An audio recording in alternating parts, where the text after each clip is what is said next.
맏아들은 밭에 있다가 돌아와 집에 가까이 왔을 때에 풍악과 춤추는 소리를 듣고 한 종을 불러 이 무슨 일인가 물은데 대답하되 당신의 동생이 돌아왔음에 당신의 아버지가 건강한 그를 다시 맞아 드리게 됨으로 인하여 살찐 송아지를 잡았나이다 하니 그가 노하여 들어가고자 하지 아니하거늘 아버지가 나와서 권한대 아버지께 대답하여 이르되 내가 여러 해 아버지를 섬겨 명을 어김이 없거늘 내게는 염소 새끼라도 주어 나와 내 벗으로 즐기게 하신 일이 없더니 아버지의 살림을 장녀들과 함께 삼켜버린 이 아들이 돌아오매 이를 위하여 살진 송아지를 잡으셨나이다. 아버지가 이르되 예 너는 항상 나와 함께 있으니 내 것이 다 내 것이로되 이 내 동생은 죽었다가 살아났으며 내가 잃었다가 얻었기로 우리가 즐거워하고 기뻐하는 것이 마땅하다 하니라. 아멘. 여러분 다시 한번 저희 교회 오신 것을 환영합니다. 오늘 말씀을 통해 큰 은혜 받는 귀한 시간 되시길 바랍니다.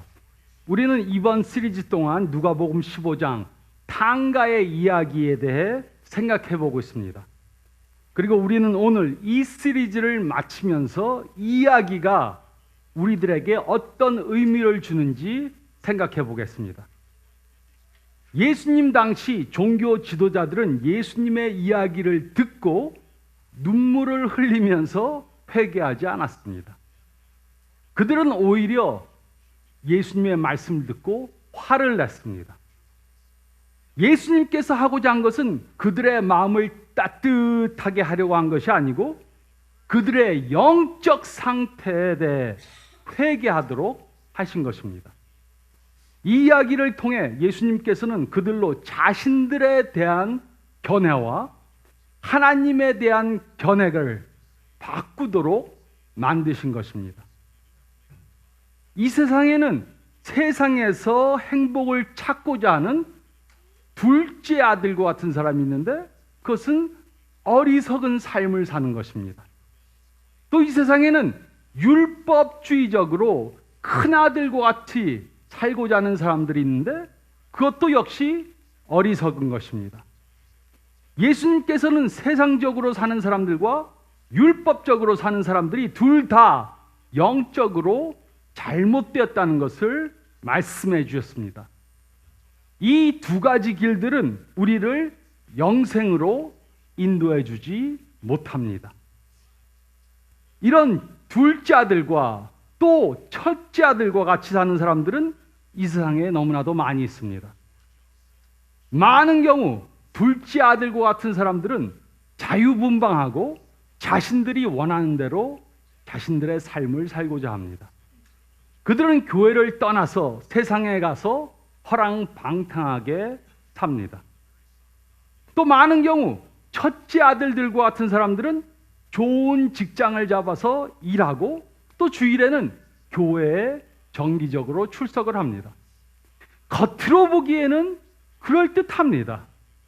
그러나 그들은 형식적으로 교회에 출석할 뿐 주중에는 하나님과 무관한 관계를 가지고 삽니다. 하나님께서 보시기에 이 둘은 전부 영적으로 잘못된 길을 가고 있는 것입니다. 그러므로 우리는 오늘 예수님의 이 메시지에 대해 생각해 봐야 합니다. 그리고 이 말씀은 우리로 우리의 죄에 대해서 또 행복에 대해서 또 가지고 있는 문제들에 대해서 우리가 하나님의 측면에서 보아야 한다. 이런 것들, 죄의 문제에 대해서, 행복의 문제에 대해서 또 우리가 가지고 있는 여러 문제들을 우리가 하나님의 측면에서 볼 수 있어야 한다. 이렇게 말씀해 주셨습니다. 그래서 우리가 이 전체 11절부터 32절 말씀을 보면 첫째로 우리는 죄에 대해 바로 깨달아야 합니다. 우리는 죄에 대해 바로 깨달아야 합니다. 이 이야기 속에 나오는 둘째 아들이 가장 원한 것이 무엇입니까? 그는 모든 것들을 자신의 뜻대로 결정하고 자신이 원하는 대로 살길 원했습니다. 그래서 그는 12절에 아버지에게 아버지여 재산 중에서 내게 돌아올 분깃을 내게 주소서라고 말했습니다. 그리고 그는 자신의 그 유산을 가지고 아버지의 곁을 떠나갔습니다. 또 이야기 속에 나오는 첫째 아들이 가장 원한 것이 무엇이었습니까? 그는 아버지의 돈은 원했지만은 아버지와의 관계는 원하지 않았습니다. 그래서 그는 아버지의 그 유산을 받기 위해 할 수 없이 아버지가 하는 것을 하는 삶을 산 것입니다. 그는 아버지에게 29절에 다음과 같이 말했습니다. 내가 여러 해 아버지를 섬겨 명을 어김이 없거늘. 둘째 아들은 아버지를 떠나갔지만 첫째 아들은 아버지의 곁에 있었습니다. 그러나 첫째 아들도 아버지와 가까운 관계를 가지고 산 것이 전혀 아니었습니다. 그러므로 두 아들들은 전부 다 아버지의 재산은 갖길 원했지만 아버지와의 관계는 원하지 않았습니다. 그들은 둘 다 아버지를 사랑하지 않은 것입니다. 그리고 이들은 둘 다 아버지에게 죄를 범한 것입니다. 그러므로 이것이 우리가 깨달아야 하는 것입니다. 우리는 하나님께 불순종함으로 죄를 범할 수도 있고, 우리는 또 하나님께 순종함으로도 죄를 범할 수 있습니다. 이것은 매우 놀라운 메시지입니다. 우리가 행동으로는 하나님께 순종하지만 마음으로부터는 하나님을 순종하지 않는다면 우리는 하나님께 죄를 범하는 것입니다. 그리고 이것이 바로 예수님 당시 바리새인들이 한 것이었습니다. 그러므로 우리는 죄에 대해 바로 이해해야 합니다. 많은 사람들이 죄란 하나님의 말씀에 불순종하는 것이라고 그렇게 생각합니다. 죄는 하나님의 말씀에 불순종하는 것이다. 하나님이 하지 말라 그랬는데 했습니다. 그러면 죄를 범한 것입니다. 또 하나님이 하라 그랬는데 안 했습니다. 그러면 죄를 범한 것입니다. 물론 죄에는 이 두 가지가 포함이 됩니다. 그렇지만 죄는 이보다 더 광범위한 것입니다. 예수님의 정의를 보면 죄란 우리가 하나님 없이 하는 모든 것들을 말하는 것입니다. 죄는 하나님 없이 하는 모든 것들이 다 죄입니다. 이 이야기에 나오는 둘째 아들은 아버지를 떠나 아버지와 관계없이 살았습니다. 이것은 아버지께 죄를 범한 것입니다. 첫째 아들은 아버지의 곁에 있었지만 아버지 곁에서 아버지와 별 관계없이 살고 있었습니다. 이것도 역시 아버지께 죄를 범한 것입니다. 이처럼 사람들은 여러 가지 방법으로 하나님과 관계를 갖지 않고 살고자 합니다. 어떤 사람들은 하나님을 떠나서 세상에서 하나님 없이 삽니다. 이것이 바로 둘째 아들이 한 것입니다. 이것은 분명히 죄를 범한 것입니다. 그런데 어떤 사람들은 하나님 곁에 있으면서 하나님과 별 관계없이 삽니다. 이것이 바로 첫째 아들이 한 것입니다. 그들은 주일에 교회에 나갑니다. 그러나 마음으로부터 하나님께 예배 드리는 것이 아니고 형식적으로 예배를 드립니다. 또 그들은 하나님께 기도합니다. 하나님, 이건 내가 원하니까 당장 해주세요. 하나님의 뜻을 구하는 것이 아니고 내가 원하는 것을 하나님께 해달라고 졸라댑니다. 또 이런 사람들은 하나님께 순종합니다. 그러나 그들이 하나님께 순종하는 것은 하나님께서 자신들이 원하는 것을 해주시게 만들려고 하는 것입니다.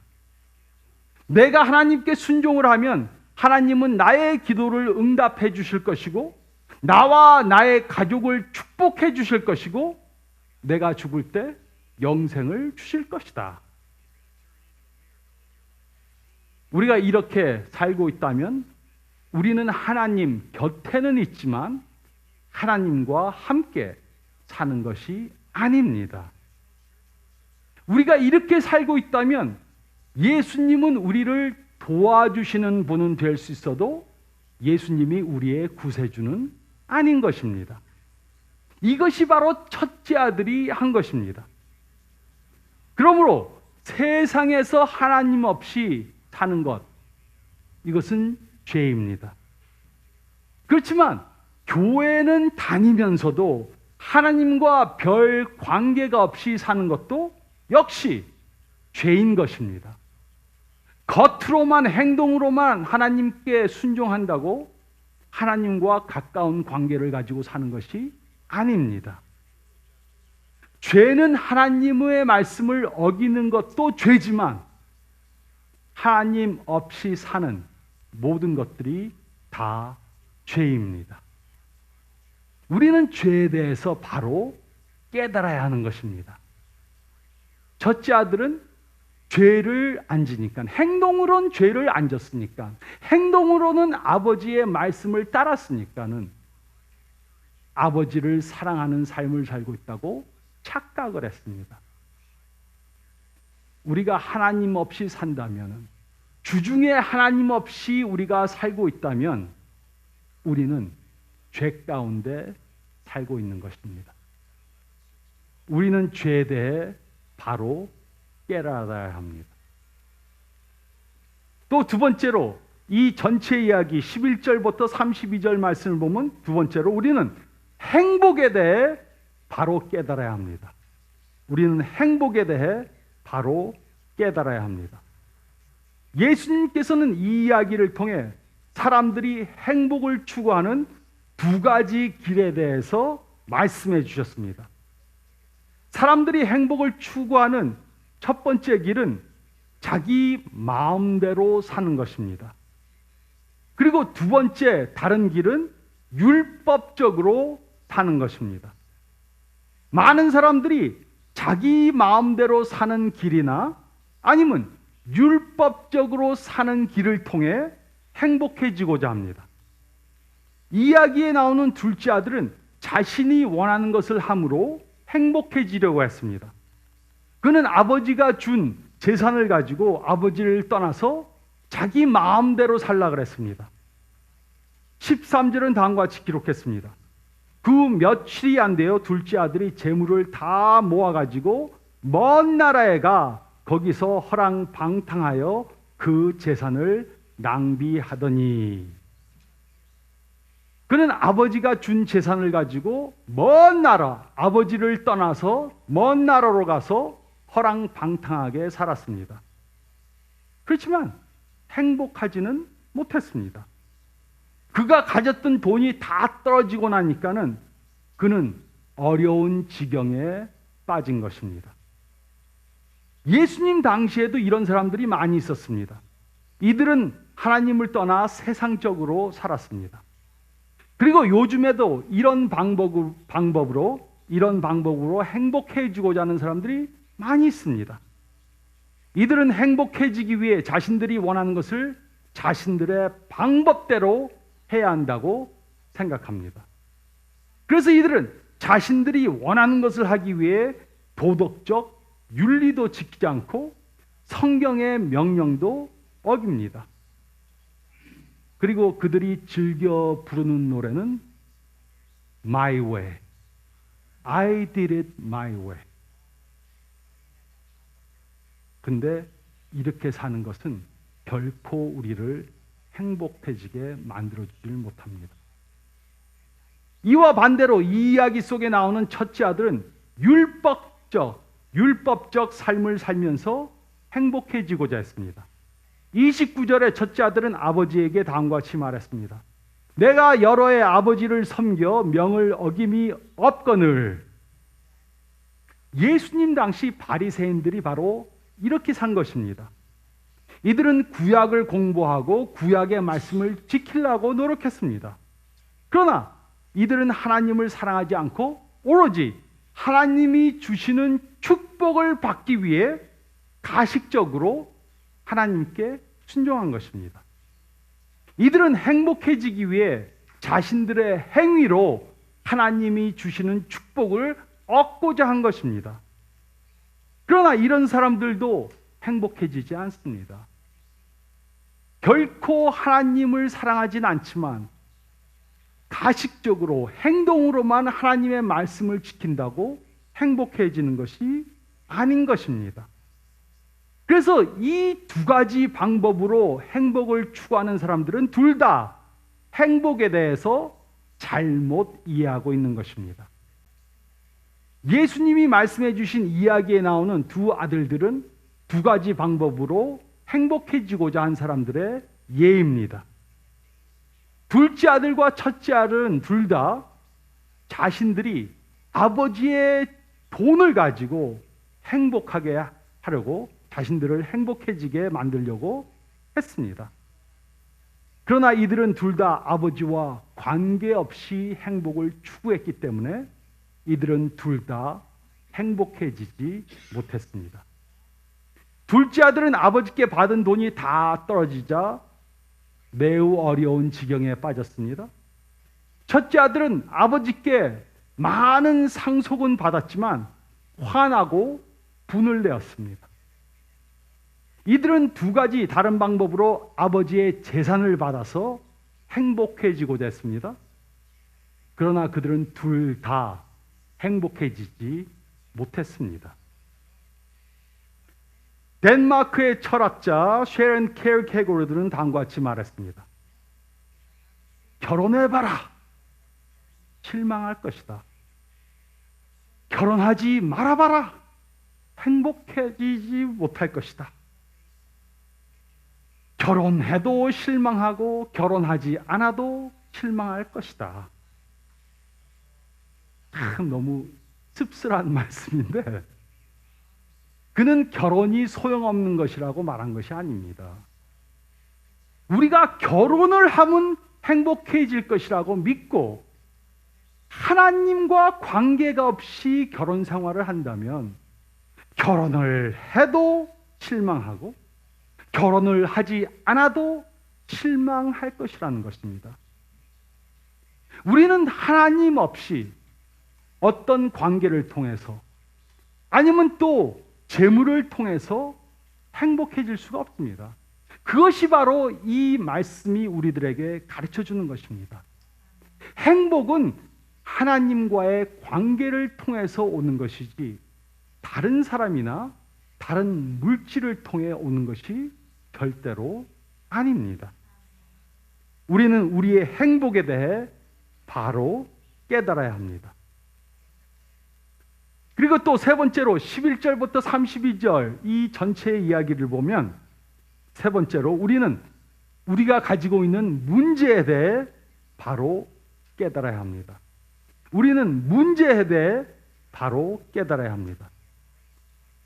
이 세상에는 너무나도 많은 문제들이 있습니다.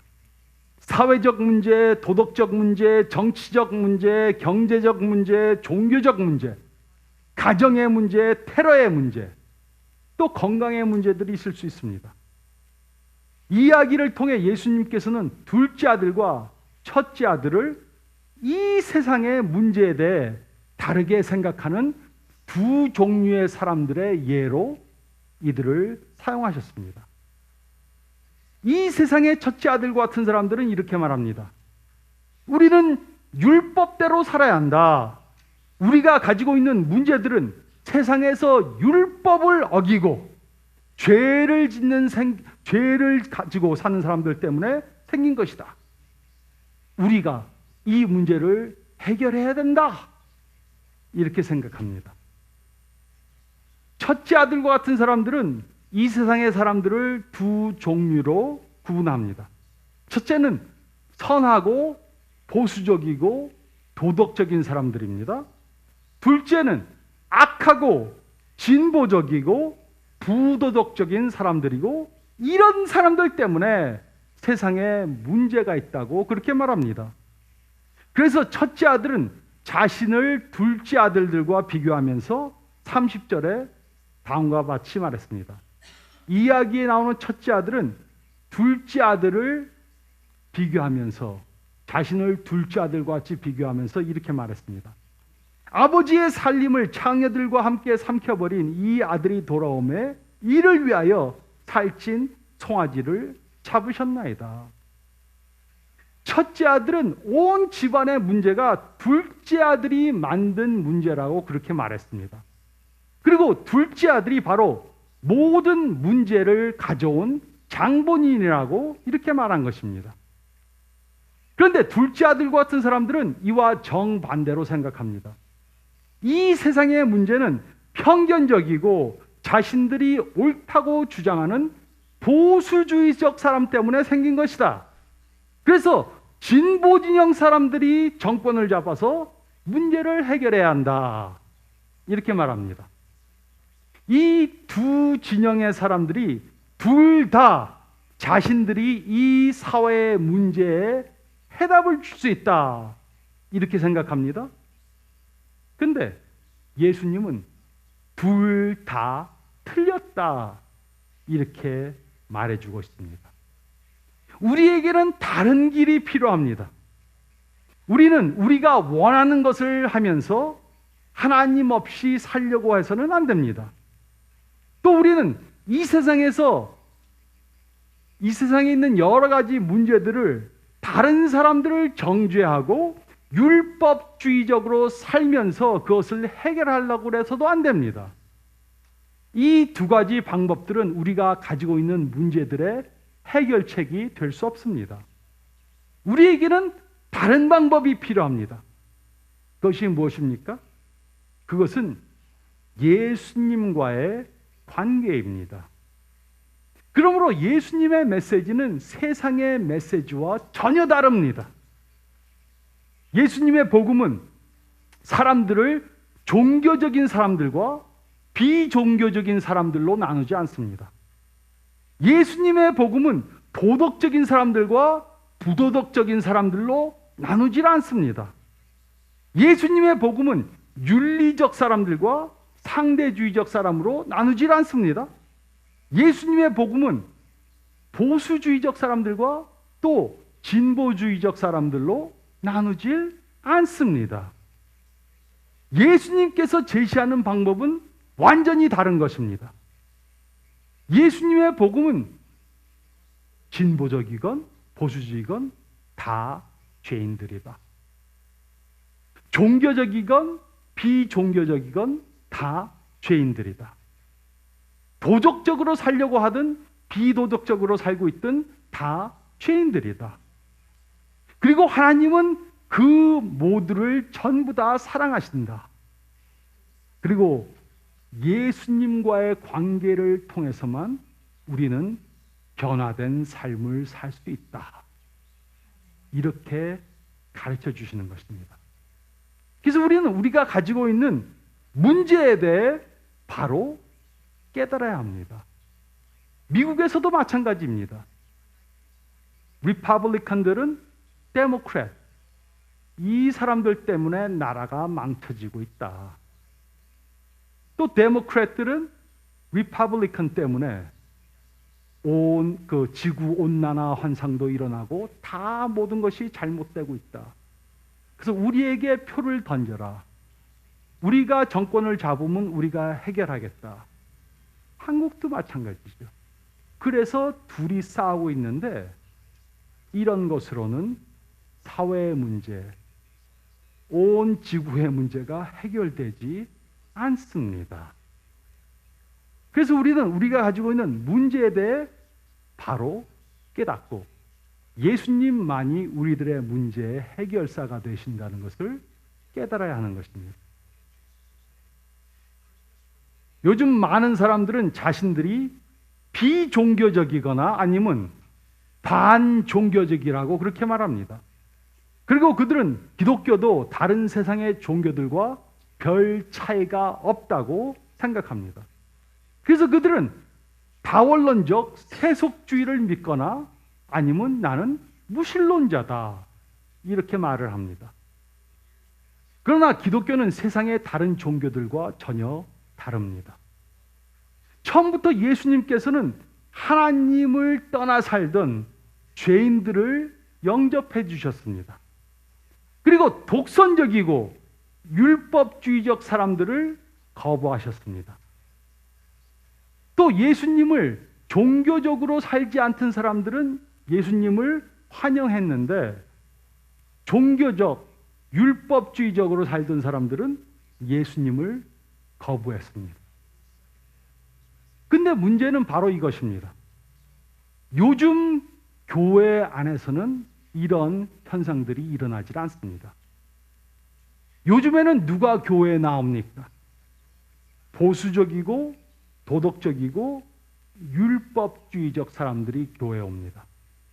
그리고 세상에서 상처를 입고 죄에 빠져서 허덕이고 있는 사람들은 교회에 오질 않습니다.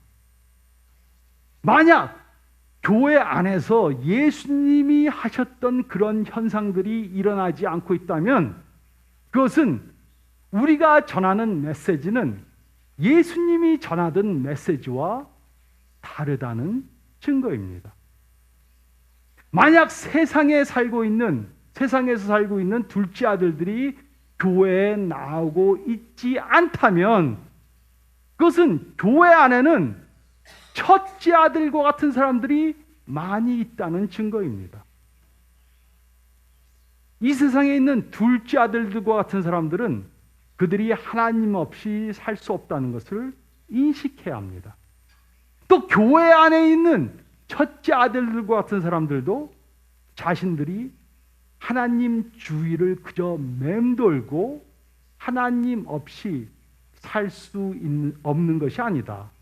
하나님 가까이에 살면서 하나님과 함께 자신들이 살고 있지 못하다는 것을 인식해야 합니다. 첫째 아들과 같은 사람들은 자신들을 이 세상에 있는 둘째 아들들과 비교합니다. 그리고 자신들이 도덕적으로 영적으로 우월하다고 생각합니다. 그래서 교만해집니다. 그리고 세상에 있는 둘째 아들과 같은 사람들을 정죄하고 용서하지 못합니다. 요즘 많은 사람들이 교회를 떠나서 교회에 오지 않습니다. 그것은 교회 안에는 너무나도 많은 첫째 아들들과 같은 사람들이 있기 때문입니다. 그래서 그들은 결론을 지었습니다. 기독교도 다른 종교와 마찬가지다. 그래서 나는 저런 종교를 믿으려면 아예 안 믿겠다. 첫째 아들들은 죄를 짓는 사람들을 보고 분노하고 교만하고 기쁨을 가지지 못합니다. 근데 교회 안에는 요즘에 이런 첫째 아들들이 드글드글 합니다. 그래서 교회 안에서도 하나님 없이 모든 것을 하고 내가 옳다 머리를 쳐박고 싸우고 있지 않습니까? 법정 소송을 하고 그러니까 누가 예수님을 믿겠다고 교회에 오겠습니까? 그래서 많은 세상의 둘째 아들들은 기독교를 세상의 종교의 하나에 불과하다 이렇게 생각합니다. 그런데 예수님께서는 이 생각이 전혀 잘못된 것이라고 말씀해 주십니다. 예수님은 둘째 아들들로 세상에서 돌이키라 이렇게 말씀하십니다. 또 예수님께서는 첫째 아들들에게 율법적 삶을 버리고 하나님과 사랑의 관계를 가지라고 돌이키라고 이렇게 말씀하십니다. 시카고에도 둘째 아들들과 같은 사람들이 너무나도 많이 있습니다. 약 12만에서 15만의 한인들이 살고 있는데 주일에 교회 나가는 사람은 3만 밖에 안 됩니다. 5분의 1. 그리고 그들은 교회 안에 자리 잡고 있는 첫째 아들들 때문에 교회에 오는 것을 거부합니다. 그러므로 우리는 달라져야 합니다. 우리는 우리의 죄, 우리의 행복, 그리고 우리가 가지고 있는 문제들의 해답은 예수님밖에 없다는 것을 깨달아야 합니다. 그리고 이런 모든 것의 해결사가 되시는 예수님께 나와야 합니다. 둘째 아들이 하나님께 돌아온 것처럼, 아버지께 돌아온 것처럼, 또 첫째 아들이 회개하고 아버지께 돌아와야 했던 것처럼 우리도 예수님께 돌아와야 합니다. 우리는 우리의 죄, 행복, 또 가지고 있는 문제들을 예수님과의 관계를 통해서만 해결할 수 있다는 것을 믿어야 합니다. 그리고 예수님과 사랑의 관계를 가짐으로 우리가 먼저 변화함을 받고 또 이 좋은 예수님을 세상 사람들에게, 세상에서 살고 있는 둘째 아들들에게 전하는 삶을 사시는 저와 여러분이 되시기를 우리의 죄, 행복, 문제의 해결사가 되시는 예수님의 이름으로 축원드립니다. 저희 다 같이 기도드리겠습니다.